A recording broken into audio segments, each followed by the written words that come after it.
Howdy, y'all. Welcome to Liberty Call. It is Friday, May 5th, 2023. Hope everybody's having a fantastical day out there. I'm Raymond Dahlman, your humble host, and welcome to Liberty Call. If it's your first time watching, my boy Jake back here, he's already bored. He's going to take a nap. If it's your first time watching, thank you for being here. Give me some thumbs up, likes, shares, subscribes, follows, all that good stuff. I would greatly appreciate it. Looks like the markets, people are a little more happy today. A lot of green across the screen, well, except in Asia. But for the most part, everyone was in a good mood today. I don't know if they're going to feel the same way next week, but we'll see.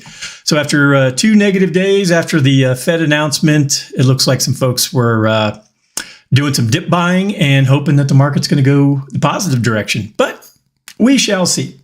All right, let's go ahead and jump into the numbers for today. The Dow Jones was up 1.65%, 546 points, closed at 33,674. SP 500 was up 1.81%, closed at 4134. NASDAQ up 2.25%, closed at 12,235. The VIX fell 14.24% today. It's back down to 1723. Canada was up 1.5%. Brazil was up 2.93%. And Mexico was up 0.52%. Over in Europe, Germany was up 1.44%. UK up 0.98%. France up 1.26%. Netherlands up 1.25%, Spain up 1.15%, Italy up 2.54%, Switzerland up 0.85%, and Portugal up 0.37%. Russian exchanges both in the green today. MOEX was up 0.54%, RTSI was up 1.47%, and the overnights in Japan, the Nikkei was up still closed. I keep jumping the gun there. Australia was up 0.37%, New Zealand down 0.54%. In China, the Shanghai was down 0.48%, the Shenzhen component down 0.82%, China A50 up 0.09%, DJ Shanghai down 0.47%, Hang Seng up 0.42%, and that is everything for trading day, May 5th.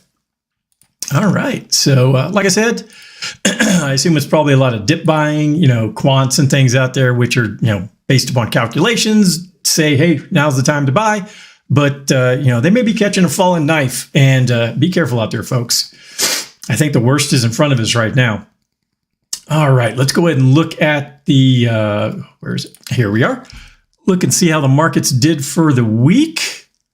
All right, so where did the line start? About right there. All right, looks like the S&P 500 is going to finish the week off down about 0.88%. The Dow Jones finishes the week off about 1.3% down. NASDAQ looks like it's going to finish in the green, barely, up by 0.29% for the NASDAQ.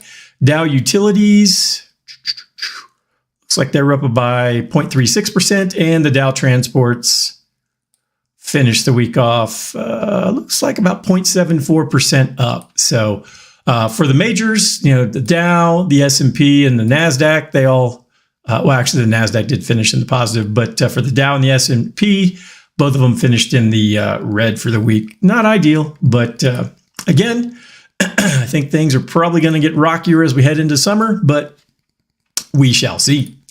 All right, well, let's go ahead and get into the economic data that came out this week, starting off with initial jobless claims came in at 242,000. Forecast was 240. Last week's number was 229,000. Continuing claims came in at 1.805 million. Forecast was 1.865 million, so 60,000 better than forecast. Last week's number was 1.843, so improved there too. The ISM Purchasing Managers Index came in at a 47.1. The forecast was a 46.8. Last month's number was 46.3. And for most of these, anything below a 50 is showing contraction. Anything above 50 is showing a growth in the economy. So, and we can see going back here to the beginning of last year, we've been in the steady downward slope. So, is this maybe bottoming out? Who knows? Factory orders month over month came in at a 0.9%. Forecast was 1.1%. Last month's number was a negative 1.1. So we went from contraction to a little bit of growth in this most recent report. The job openings and labor turnover survey showed that we had 9.59 million open vacancies in America right now. Forecast was 9.775. And last month's number was 9.974 million. So looks like the jobs contracted by about a little less than 500,000 right there. The U.S. Services Purchasing Managers Index came in at a 53.6. The forecast was 53.7. Last month's number was a 52.6. Non-farm payrolls came in at 253,000. The forecast was 180. Last month's number was 165,000. So a little bit of growth there, which I'm sure that's going to ruffle the feathers of the people at the Fed, because they've been hoping that the jobs numbers would continue to get worse, and this just gives them more reasons to continue to raise rates, which I don't have a problem with. But a lot of the folks in big banking and in the financial world hate high interest rates. It makes their future numbers look terrible. Unemployment rate, we are came in at 3.4%. The forecast was 3.6. Last month's number was 3.5%. And the labor participation rate came in at 62.6. The forecast was 62.5. And last month's number was also 62.6. And you can see this big gap from pre-COVID to today. That's a pretty significant number. I mean, the workforce participation rate was up, around 63.5. And today we're down at, 62.5. So 1%, when you consider the entire, body of people here in the U.S., that's a pretty significant number. All right, well, let's go ahead and jump into today's market recap and see what they had to say. S&P 500 rides Apple rally, strong jobs data higher. Today, the S&P 500 closed with gains boosted by a surge in technology stocks led by Apple and a better than expected monthly jobs report. Apple stock rose over 3% after the company's first quarter results surpassed Wall Street estimates due to strong iPhone sales in emerging markets. Other large tech stocks such as Alphabet, Microsoft, and Meta Platforms were also in rally mode. However, the surge in regional banking stocks, which had clawed back losses from the previous day, was attributed to an oversold rally, and it was suggested that it was too early to confirm that the banking crisis was over. Well, if someone comes out and says it's over, it's probably not over. That usually is the way it works, especially if it's like Jim Cramer or someone from the government. The economic front also helped lift sentiment on risk assets, including stocks, after the U.S. created more jobs than expected in April. Non-farm payrolls increased by 235,000, beating consensus expectations of 180,000 new jobs. For the unemployment rate, unexpectedly fell by 0.1% to 3.4%, while wages rose 0.5% for the month. However, there were downside revisions to the prior March and February reports. Elsewhere, Lyft Inc. fell more than 20% after reporting wider than expected losses and softer guidance, stoking bearish bets on the stock. This was the company's first result since David Risher was appointed CEO, with some on Wall Street insisting Risher would need to implement more cost cuts and price hikes to improve margins. Coinbase, on the other hand, rose more than 16% after the cryptocurrency platform reported better than feared quarterly results, driven by cost cuts and subscriber strength. Carvana Company was also among the biggest gainers, up 23%, after the used car retailer said it was ahead of plans to reach positive adjusted profit during the second quarter. While many on Wall Street are cheering the results, not everyone is convinced. Some continue to view Carvana as a show me story, and that's in quotes, while others suggest that it's too early to confirm the final lows of the banking crisis. Despite this, Morgan Stanley said that the data suggests the soft landing they expect this year is achievable. Really? I'm amazed. I don't think they're going to achieve a soft landing, but, I could be wrong. I mean, these people have been wrong about just about everything that I can think about over the last, 20 years. I mean, they lied about Iraq, they lied about Syria and Afghanistan and all that good stuff. And then, COVID, they weren't exactly upfront and honest with that sort of stuff either. So I don't know. If you're going to believe about the economy, you're more than welcome to believe these idiots, but I'm not.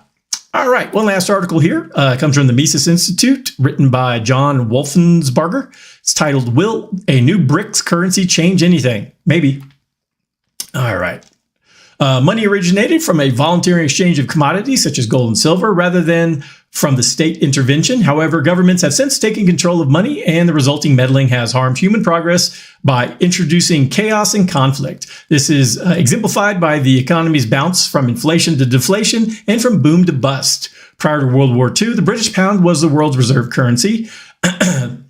The U.S. became the dominant economy after the war and established the U.S. dollar as the world's reserve currency at the Bretton Woods Conference in 1944. After President Richard Nixon ended ties between the U.S. dollar and gold in 1971, all currencies in the world lacked commodity backing, leading to higher inflation and lower living standards. I mean, just over my lifetime, you can see that. I mean, the costs of cars, houses, I mean, everything, gold has just gone through the roof because, I mean, when I was born in the early to mid 70s, gold was like $30, $35 an ounce. Today it's $2,000. I mean, it's insane. All right. The petrodollar arrangement, where the U.S. agreed to provide military support to Saudi Arabia in exchange for selling oil only in U.S. dollars, helps solidify the dollar as the world's reserve currency over the past 50 years. The BRICS countries,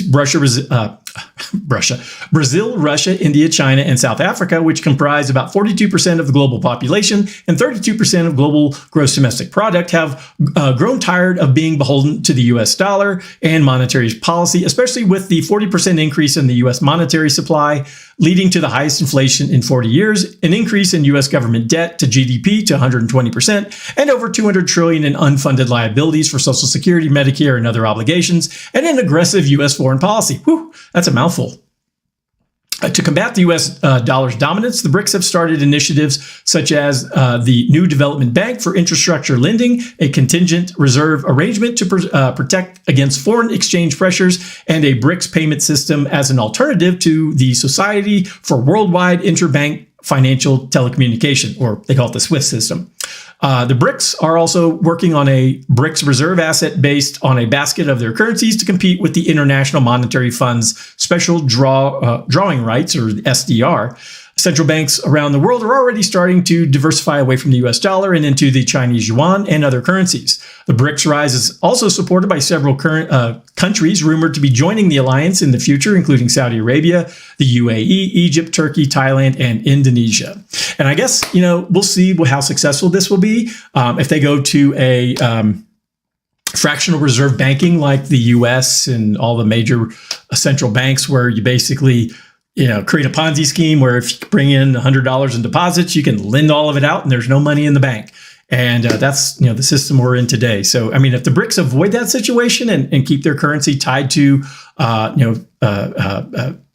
sound money and use the backing of commodities, gold, silver, whatever, to back up their currency supply, they should be fine. They probably avoid a lot of the problems we've experienced over the last 50 plus years, but we shall see. All right. Well, that was everything I had for today. If anyone needs anything from me, please go to dsafinancialgroup.com. All my contact information is there. I hope you have a wonderful weekend. Go watch some baseball and talk to you guys next week. Have a good one. Adios.